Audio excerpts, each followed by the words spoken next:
Courseware continue to offer high-quality educational resources for free. To make a donation or view additional materials from hundreds of MIT courses, visit MIT OpenCourseWare at ocw.mit.edu.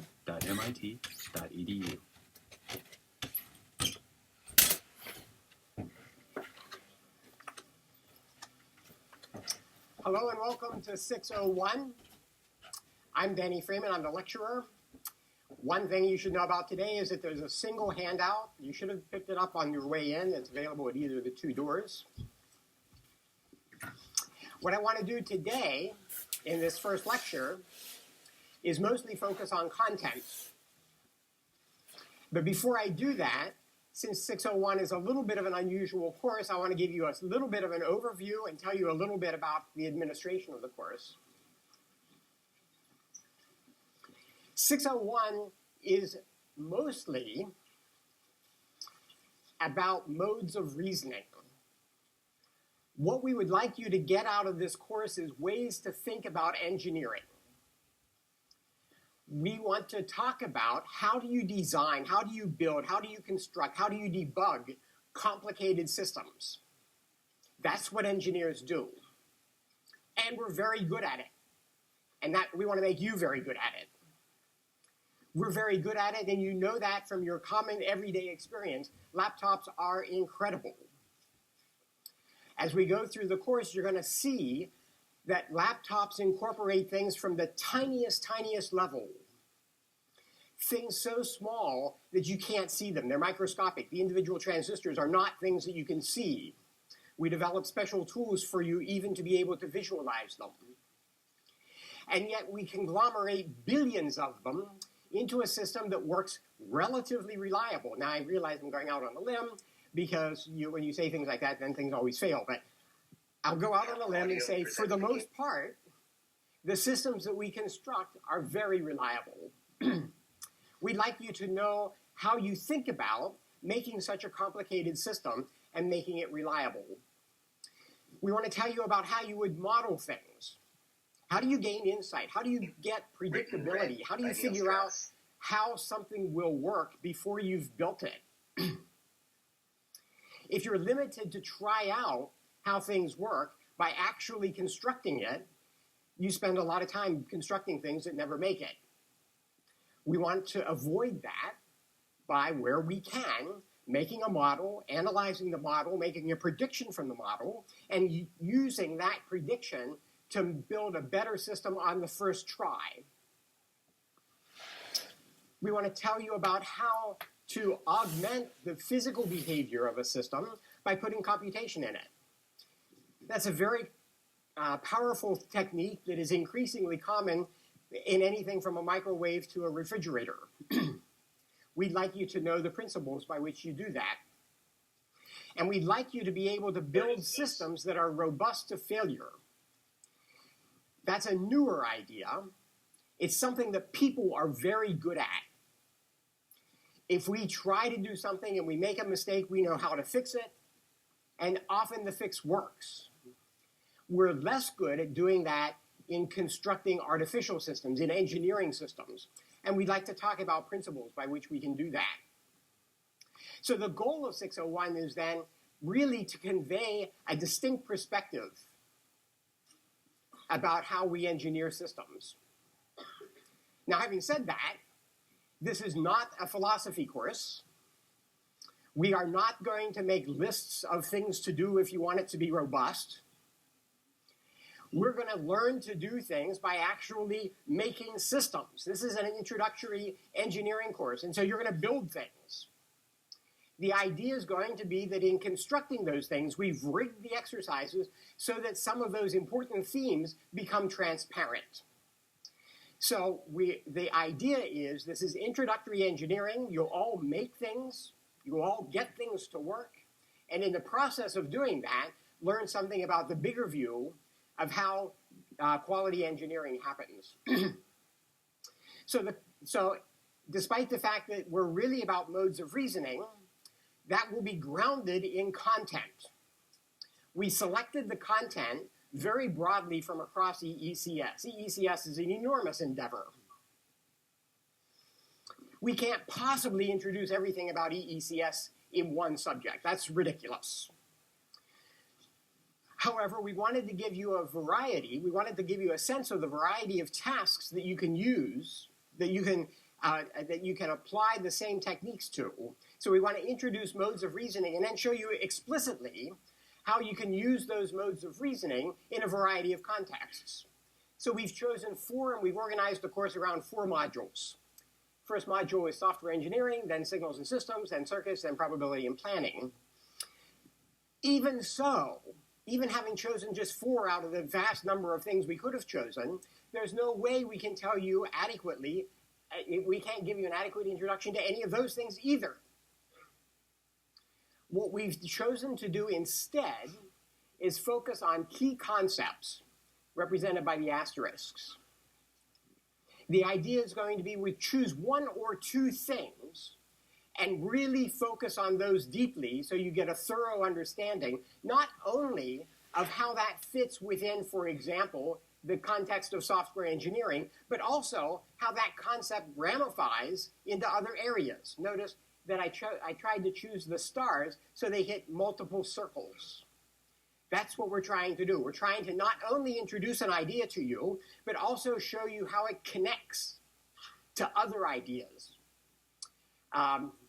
So the idea then is to focus on a few, we hope very well chosen, applications that will demonstrate a variety of powerful techniques.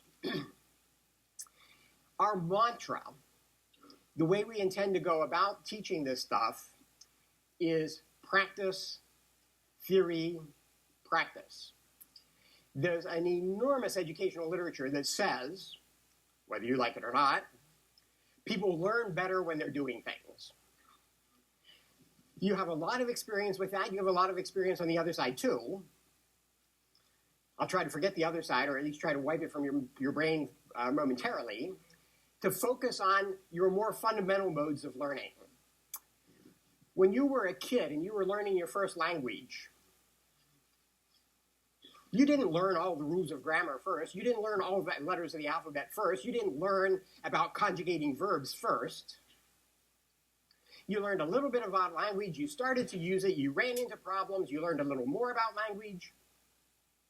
You learned to go from words like feed me to higher level concepts like, hey, what's for dinner?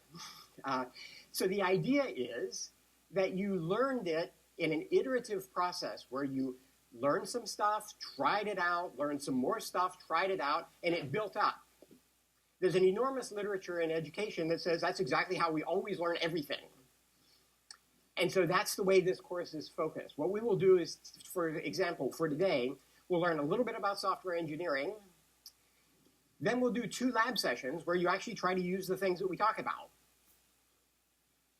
Then we'll come back to lecture and we'll have some more theory about how you would do programming. And then you go back to the lab and do some more stuff. And the hope is that by this tangible context, you'll have a deeper appreciation of the ideas that we're trying to convey.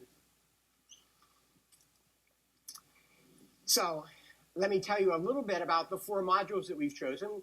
The course is going to be organized on 4 modules. Each module will take about 1/4 of the course. First thing we'll look at is software engineering. As I said, we don't have time to focus on or even survey the big idea, all of the big ideas in software engineering. It's far too big. So we're going to focus narrowly on 1 or 2 things. We'd like you to know about abstraction and modularity because that's such an important idea in the construction of big systems. So that's going to be our focus. We'll begin, in today's lecture, we'll begin talking about modularity and abstraction at the small scale. How does it affect the things you type as instructions to a computer? But by next week, we're going to be talking about a whole bigger scale. By next week, we're going to talk about constructing software modules at a much higher level. In particular, we'll talk about something that we'll call a state machine. A state machine is a thing that works in steps. On every step, The state machine gets a new input. Then based on that input and its memory of what's come before, the state machine decides to do something. It generates an output. And then the process repeats. We will see that that kind of an abstraction, state machines, there's a way to think about state machines that is compositional, that you can think of as a hierarchy, just as you can think of low-level hierarchies within a language. I'll say a lot more about that today. So the idea will be that once you've composed a state machine, you'll be able to join two state machines and have its behavior look just like one state machine. That's a way to get a more complicated behavior by constructing two simpler behaviors. That's what we want. We want to learn tools that lets us compose complex behaviors out of simple behaviors. And the tangible model of that will be the robot. We will see how to write a program that controls a robot as a state machine. That's certainly not the only way you can control a robot, and it's probably not the way you would first think of it if you took one course in programming and somebody said to you, go program the robot to do something. What we will see is that it's a very powerful way to think about it for exactly this reason of modularity. The bigger point that we will make in thinking about this first module is the idea of how do you make systems modular, how do you use abstraction to simplify the design task, and in particular, we will focus on something that we'll call PCAP. When you think about a system, we will always think about it in terms of what are the primitives, how do you combine them, how do you abstract a bigger behavior from those smaller behaviors, and what are the patterns that are important to capture. So the bigger point is this idea of PCAP, which we will then revisit in every subsequent module. Okay, second module is on signals and systems. That's also an enormous area. So we only have time to do one thing. The thing that we will do is we will think about discrete time feedback. How do you make a system that's cognizant of what it's done so that it, in the future, can do things with awareness of how it got there? A good example is robotic steering. So the idea is going to be, okay, think about what you do when you're driving a car, and think about how you would tell a robot to do that same thing. Here's a naive driving algorithm. I don't recommend it, but it's widely used in Boston, apparently. I find myself to the right of where I would like to be. So what should I do? Turn left. I'm still to the right of where I'd like to be. What should I do? Turn left. Oh, I'm exactly where I should be. What should I do? Go straight ahead. Oh, that's a bad idea. And what we'll see is that perfectly innocent-looking algorithms can have horrendous performance. What we'll do is try to make an abstraction of that. We'll try to make a model. We'll try to capture that in math so that we don't need to build it to see the bad behavior. We'll make a model. We'll use the model to predict that that algorithm stinks. But more importantly, we'll use the model to figure out an algorithm that will work better. In fact, we'll even be able to come up with bounds on how well such a controller could possibly work. So the focus in this module is going to be, how do you make a model to predict behavior? How do you analyze the model so that you can design a better system? And then how do you use the model in the analysis to make a well-behaved system? The third module is on circuits. Again, circuits is huge. We don't have time to talk about all of circuits. We'll do very simple things. We'll focus our attention on how you would add a sensory capability to an already complicated system. The idea is going to be to start with the robot. I guess this is brighter. Start with our robots and design a head for the robot. The robot comes from the factory with sonar sensors. The sonar sensors are these things. There's 8 of them. They tell you how far away something that reflects the ultrasonic wave is. As they come from the factory, the robots can't sense light. What you'll do is add light sensors. The goal is to make a system to modify the robot so that the robot tracks light. So it's a very simple goal. And the way we'll do that is to augment the robot with a simple sensor here, showed a little more magnified here. The idea is that this is a Lego motor. The Lego motor will turn this relative to the attachment. That's the robot head's neck. So the robot will be able to do this. And the robot will have eyes. These are photosensors, photoresistors actually.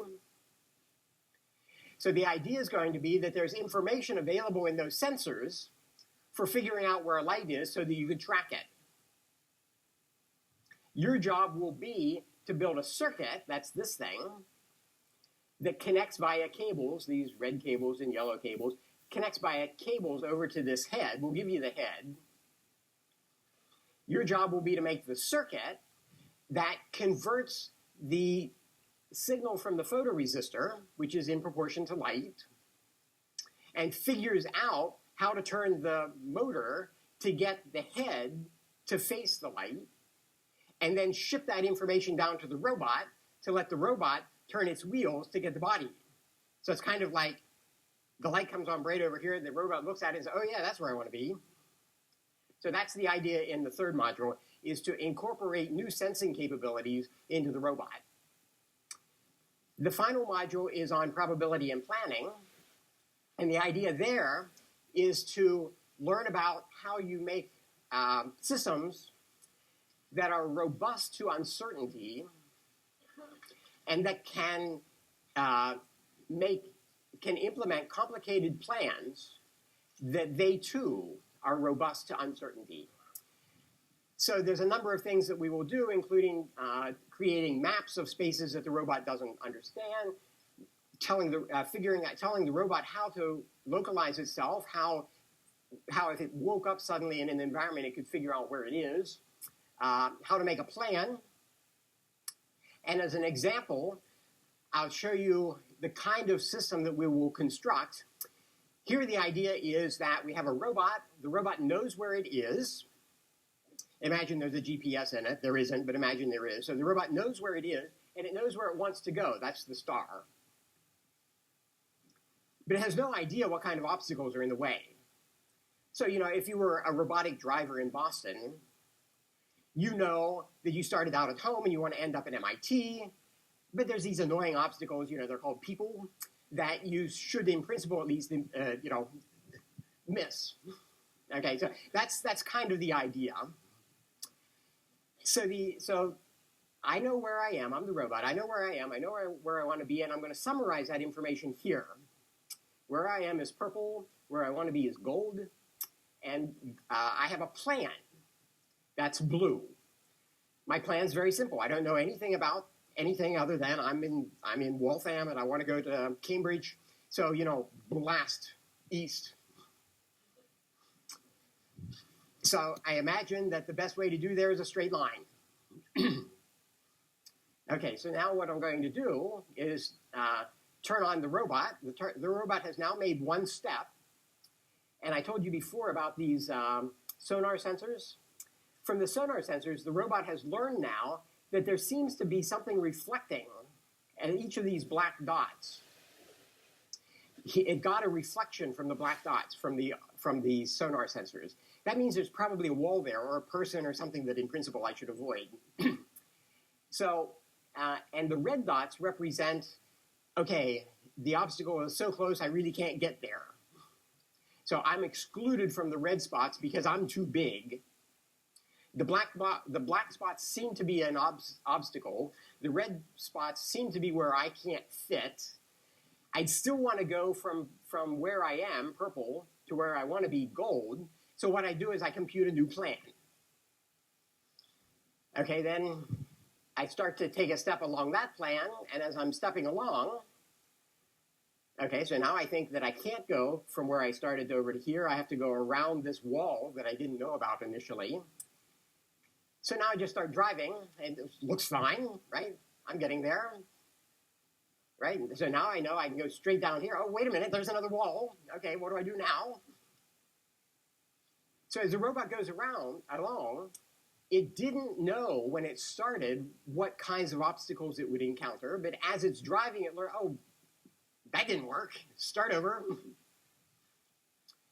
So the idea is that this robot is executing a very complicated plan. The plan has, in fact, many subplans. And the subplans all involve uncertainty. It didn't know where the walls were when it started. And when it's all done, it's going to have figured out where the walls were and, provided there's a way, presumably find the way to negotiate the maze and get to the destination. So the idea then is that if you were asked to write a conventional kind of program for solving that, it might be kind of hard because of the number of contingencies involved. What we will do is break down the problem and figure out simple and elegant ways to deal not only with uncertainty, but how do you make complex plans. So as I said, our primary pedagogy is going to be practice, theory, practice. And so that ramifies in how the course is organized. So this is a quick map of some of the aspects of the course. So we'll have weekly lectures. It's lecture unintensive. In total, there's only 13 lectures. We'll meet once a week here for lecture. There's readings. There's voluminous readings. There's readings about every topic that we will talk about, and the readings were specifically designed for this course. I highly recommend that you become familiar with the readings. If you have a question after lecture, it's probably there. It's probably explained. We will do online tutor problems. We sent you an email if you pre-registered for the course, so you may already know about this. The idea is going to be that there's ways that you can prepare for the course by doing computer exercises. And we will also use those same kinds of exercises in all of the class sessions. We will have two kinds of lab experiences. Besides lecture, the other two events that you have to attend are a software lab and a design lab. That's the practice part. So after you learn a little bit about the theory by going to lecture, by doing the reading, then you go to the lab and try some things out. We call the first lab a software lab. It's a short lab. It's an hour and a half. You work individually. You try things out. You write little programs. The courseware can check the program to see if it's okay. Primarily, the exercises in the software lab are due during the software lab, but on occasion there will be extra things due a day or two later. The due dates are very clearly written in the tutor exercises. Once a week, there's a design lab. That's a 3-hour session in which you work with a partner. The reason for the partner is that the difference between the design labs and the software labs is that the design labs ask you to solve slightly more open-ended questions. The kind of question that you might have no clue what we're asking. Open-ended, the kind of thing that you will be asked to do after you graduate. Design the system. What do you mean design the system? So the idea is that working with a partner will give you a second immediate source of help and a little more confidence if neither of you knows the solution, so that you raise your hand and say, I don't have a clue what's going on here. So the idea is that once a week we do a software lab individually. Once a week we do a design lab, a little more open-ended with partners. There's a little bit of written homework. 4 total. It's not much compared to other subjects. It's mostly practice. There's a nano quiz just to help you keep pace, to make sure that you don't get too far behind. The first 15 minutes of every design lab starts with a nano quiz. The nano quiz are intended to be simple. if you've caught up, if you're up to date.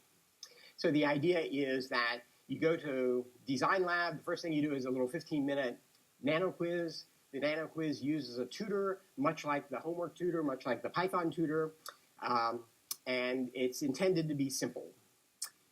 But it does mean, please get to the Design Lab on time. The nano quizzes are administered by the software. It starts when the Design Lab starts. It times out 15 minutes later. So if you come 10 minutes late, you will have 5 minutes to do something that we plan to give you 15 minutes for. We will also have exams and interviews. The interviews are intended to be a one-on-one conversation about how the labs went. And we will have 2 midterms and a final. So that's kind of the logistics. The idea behind the logistics is practice, theory, practice. Come to the labs, try things out, make sure you understand, develop a little code, type it in, see if it works. If it works, you're on top of things. You're ready to get the next batch of information from the lecture and readings. Okay, let's go on and let's talk about the technical material in the first module of the course, in the software module. We kick the course off talking about software engineering for 2 reasons. We'd like you to know about software engineering. It's an incredibly important part of our department. It's an incredibly important part of the engineering of absolutely any system, any modern system. But we'd also like you to know about it because it provides a very convenient way to think about it. It's a convenient language to think about the design issues, the engineering issues, in all the other parts of the class. So it's a very good place to start. So what I will do today is talk about some of the very simplest ideas about abstraction and modularity in what I think of as the lowest level of granularity. How do you think about abstraction and modularity at the micro scale, at the individual lines of code scale? As I said earlier, we will, as we progress, look at modularity and abstraction at the higher scale. But we have to start somewhere, and we're going to start by thinking about how do you think about abstraction and modularity at the micro scale. Special note about programming. So what we are trying to do is, in the first 2 weeks, ramp everybody up to some level of software security where you feel comfortable. So the first 2 weeks of this course is intended to make you comfortable with programming. We don't assume you've done extensive programming before. We want you to become comfortable that you're not behind. And that's the focus of the first 2 weeks exercises. If you have little or no previous background, if you are uncomfortable, please do the Python tutor exercises. If you do not have a lot of experience programming, if you're uncomfortable with the expectation that you can do programming, do that first. That takes priority over all the other assignments during the first 2 weeks. In particular, if you're uncomfortable, we will run a special Python help session on Sunday. And if you attend that, you can get a free extension. The idea is completing the tutor exercises is intended to make you feel comfortable that you have the software background to finish the rest of the course. Do that first. We will forgive falling behind in other things so that you feel comfortable with programming. If at the end of 2 weeks you still feel uncomfortable, we have a deal with 600, the Python programming class, that they will allow you to switch your registration from 601 to 600. But that expires Valentine's Day. So you have to make up your mind before Valentine's Day if you'd like to use that option. So the idea is We'd like you to be comfortable with programming. If you haven't programmed before, do the Python tutor exercises. Go to Software Lab, go to Design Lab, but work on the tutor exercises. The staff will help you with them. You can go to office hours. There's office hours listed on the home page. You should try to become comfortable, and you should try to set as your goal, I'm going to be comfortable before Valentine's Day. And if you're not, talk to a staff member about that. Okay, so what do I want you to know about programming? Well, we're going to use Python. We selected Python because it's very simple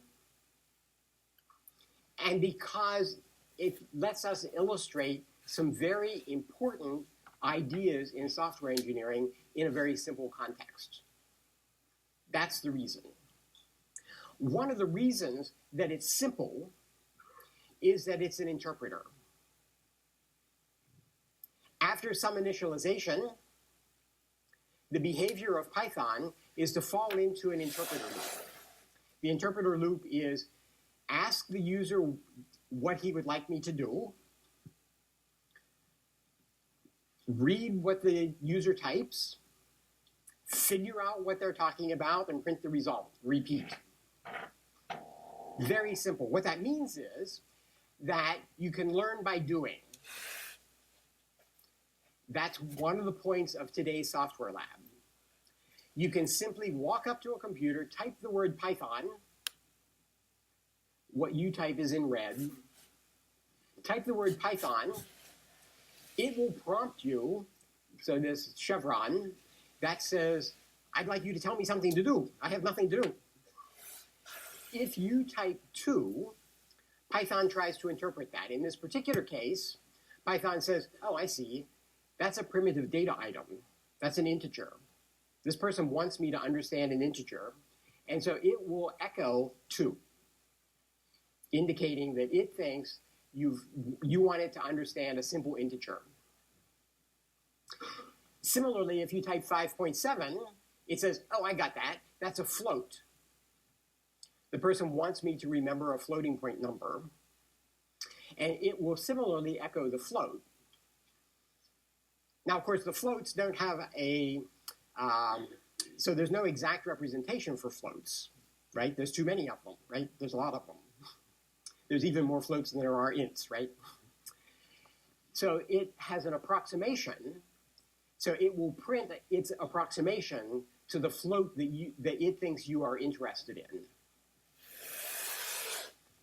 If you type a string, hello, it'll say, oh, primitive data structure, string.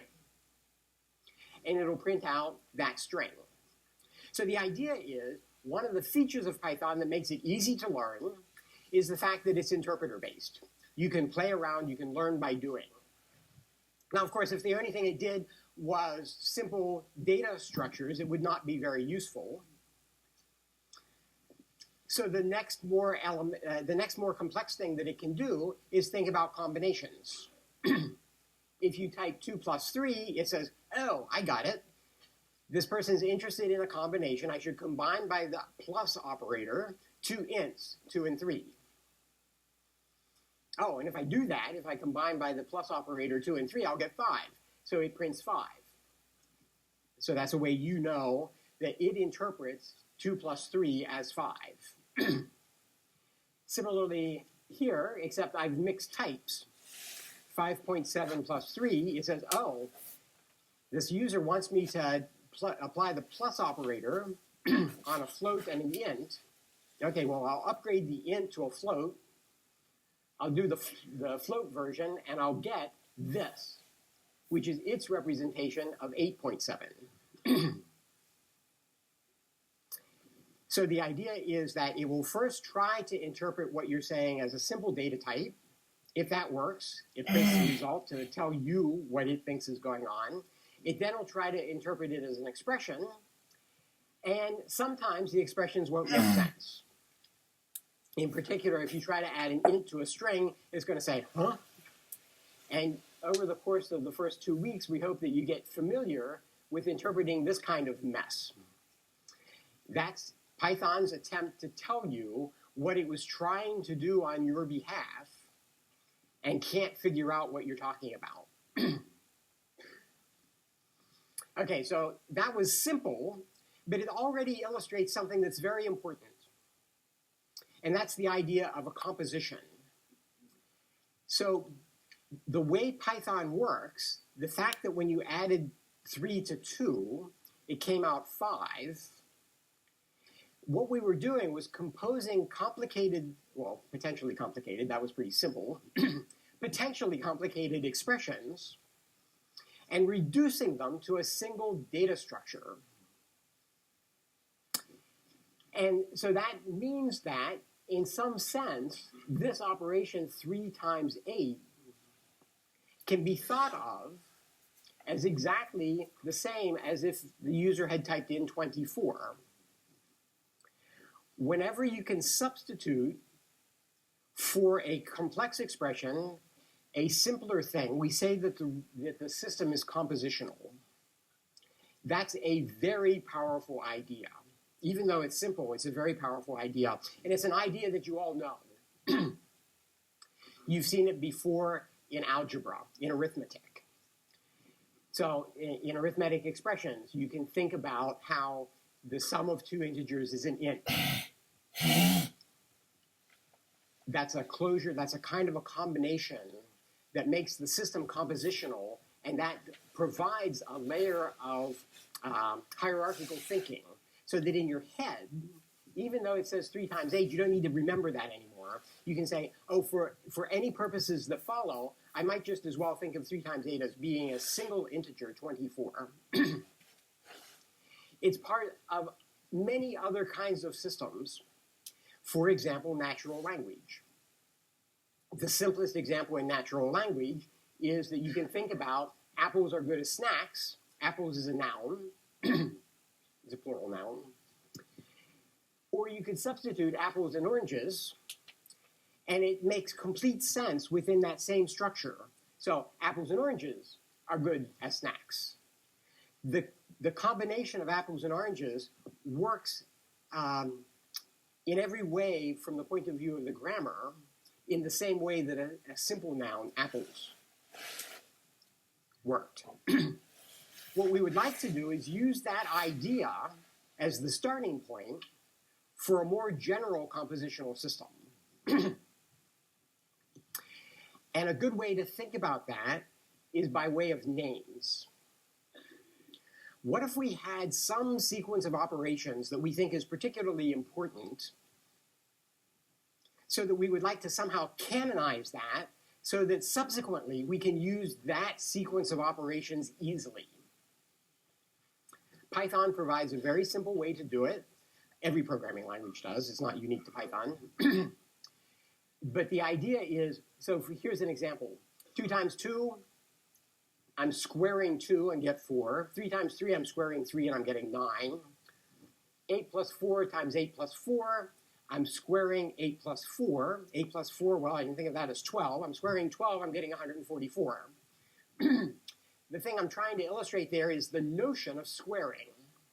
Squaring is a sequence of operations that I would like to be able to canonize as a single entity, so that in subsequent programs I can think of the squaring operation as a single operation, just like I think of times.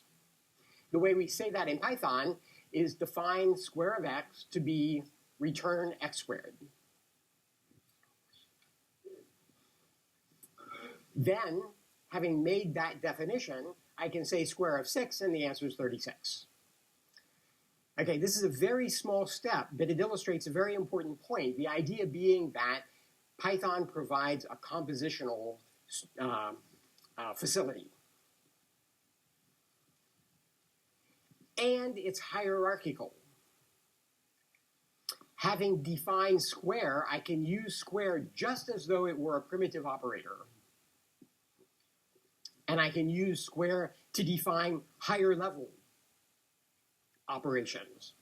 So for example, what if I were interested in doing lots of sums of squares? Say I'm Pythagorean, right? So I might want to add the square of 2 and the square of 4 to get 20. or the square of 3 with the square of 4 to get 25. Using that simple idea of composition, we can write a new program, sum of squares. Sum of squares takes two arguments, x and y, and it returns the square of x and the square of y. Sum of squares doesn't care about how you compute the square. It trusts that square knows how to do that. So the work is smaller. The idea is that square takes care of squaring single numbers. Sum of squares doesn't have to know how to square numbers. It just needs to know how to make a sum of squares. So what we've done is we've broken a task, which was not very complicated, but the whole idea is hierarchical. We've taken a problem and broken it into two pieces. We factored the problem into how do you do a square and how do you sum squares. And the idea then is that this hierarchical structure is a way of building complex systems out of simpler parts.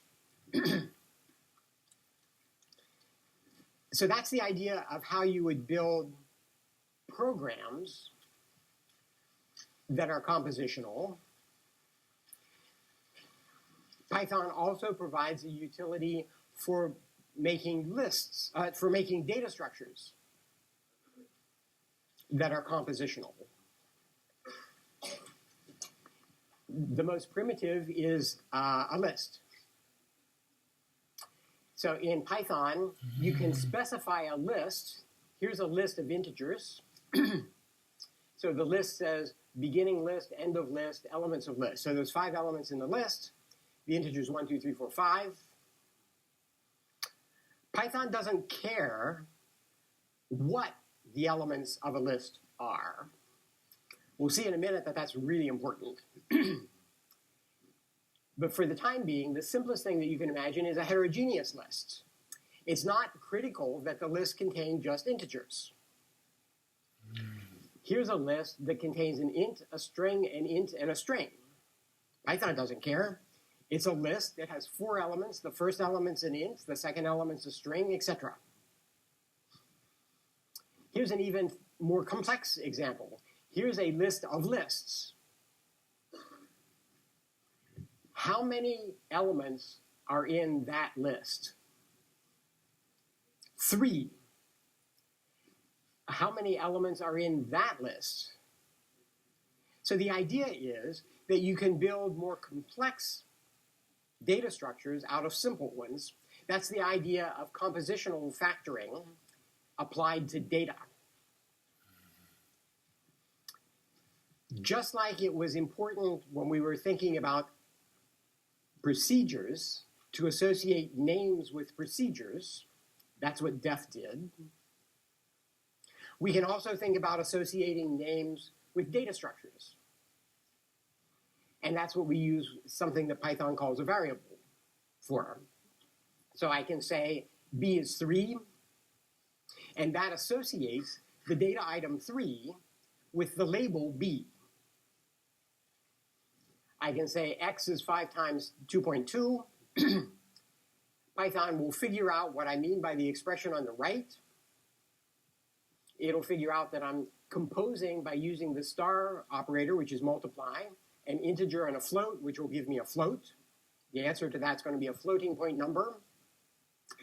And it will assign a label X to that floating point number.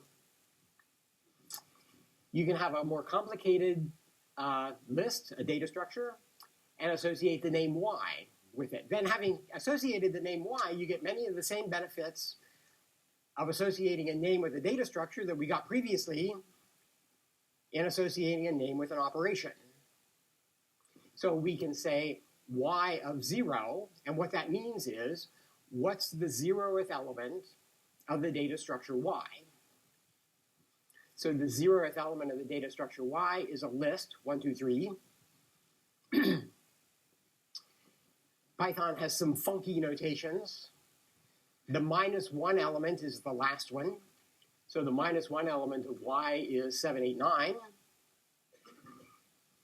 And it's completely hierarchical. If I ask for the minus 1 element of y, I get 7, 8, 9. But then if I ask for the first element of that result, I get 8. Okay? Everything's clear? Okay.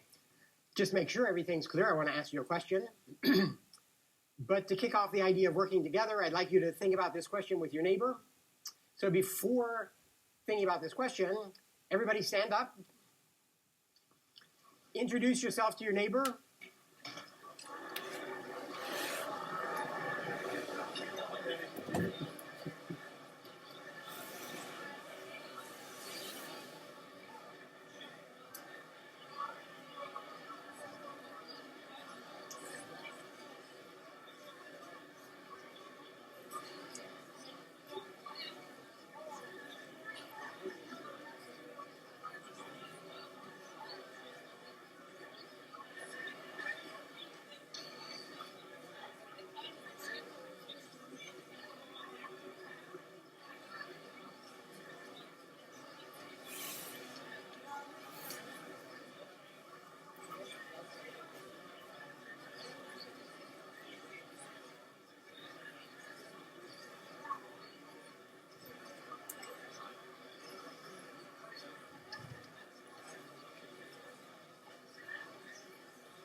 So now I'd like you to each discuss with your neighbor the list that is best represented by which of the following figures, 1, 2, 3, 4, or 5, none of the above. And in 30 seconds, I'm going to ask everybody to raise a hand with a number of fingers indicating the right answer. You're allowed to talk. That's the whole point of having a partner.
Okay. I'd like everybody now to raise their hand, put up the number of fingers that show the answer, and I want to tally. Fantastic. Everybody gets it. Okay, so which one do you like? 3. Why do you like 3? Somebody explain this to me. It just looks good. It's pattern recognition. What's good about 3?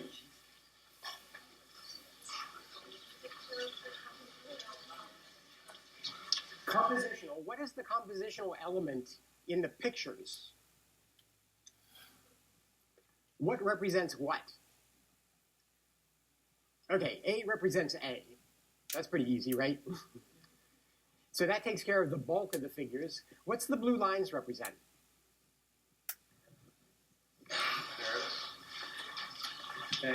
Someone else? I didn't quite understand. The angles represent like a list. They represent a list. Where is the list on the figures? The vertex. The vertex. The vertices are lists. So in 3, at the high level, we have a list that's composed of how many elements? 2. The first element of that list is, and the second element of that list is another list. That's the hierarchical part, right? That second list has how many elements? 5. So 3 first. You got it. What is the list represented by number 2? A single list with 5 elements. Square bracket A, comma B, comma C, comma D, comma E. Square bracket. Right? What is the list represented by that one?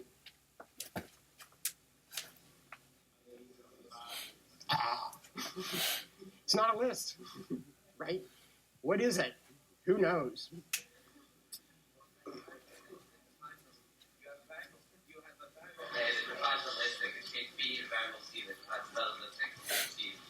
So we could make that a variable. If we said A is a variable that comprises B and C, then we have the problem of how we're going to associate variables and elements into this list, right? So the weird thing about this one and, let's see, that one's weird. This one's also kind of weird. This one's weird because we're giving names to lists in a fashion that's not showed up here, right? That's not to say you couldn't invent a meaning. It's just that it doesn't map very well to that representation. Similarly over here, we seem to be giving the name B to the element A, and then the name C to the element B. What on earth? It's not clear what we're doing there either. Okay, so the point is to get you thinking about the abstract representation of lists and how that maps into a complex data structure. That was the whole point.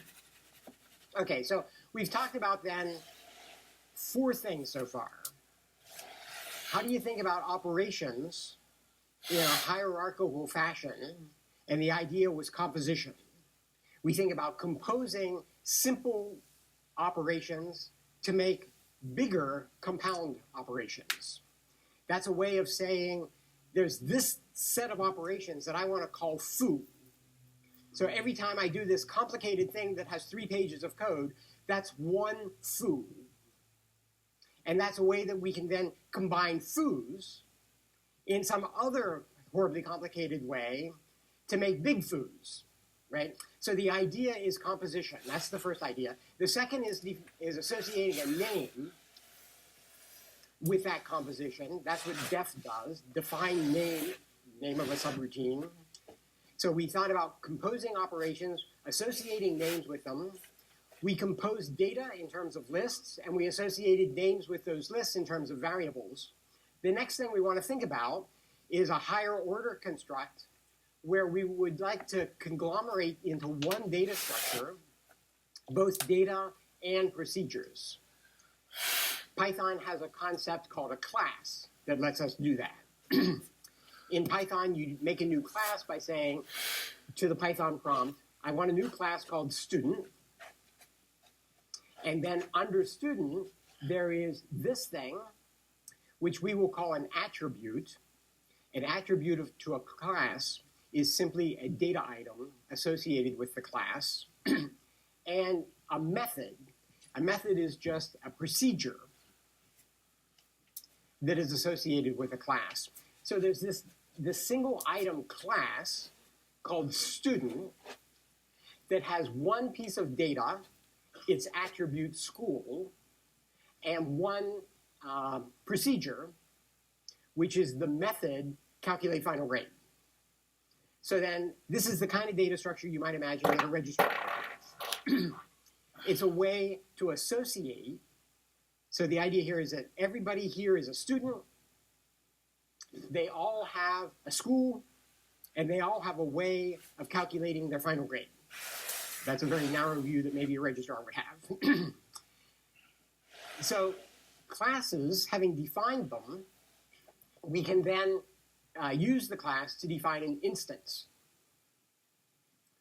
So an instance is a data structure that inherits all of the structure from the class, but also provides a mechanism for having specific data associated with the instance. So in Python, I say Mary is a student. By mentioning the name of the class and putting parentheses on it, I say give me an instance of the student. So now Mary is a name associated with an instance of the class student. John is similarly an instance of the class student. So both Mary and John have schools. In fact, they're both the same. The school of Mary and the school of John are both MIT. But I can extend the instance of Mary to include a new attribute, the section number, so that Mary's section number is 3 and John's section number is 4. So this provides a way, it's a higher order concept, right? We thought of a way to aggregate operations into complicated operations, data into complicated data. Classes aggregate data and operations. Classes allow us to create a structure and then generate instances, and then the instances have access to those features that were defined in the class, but also have the ability to define their own unique attributes and methods. You can also use a class to define a subclass. So here I'm defining the subclass student 601. All student 601s are members of the class student. The reverse is not true. So all student 601 entities inherit everything that a student has, but all 601 students share some other things. Besides having a school, which all students have, 601 students also have a lecture day, a lecture time, and a method for calculating tutor scores. Not all students have a method for calculating tutor scores, but 6 members of the class student 601 do. So this, again, represents a way of organizing data and operations in a way that makes it easier to compose bigger, more complex structures. The final thing that I want to talk about today is the specific gory details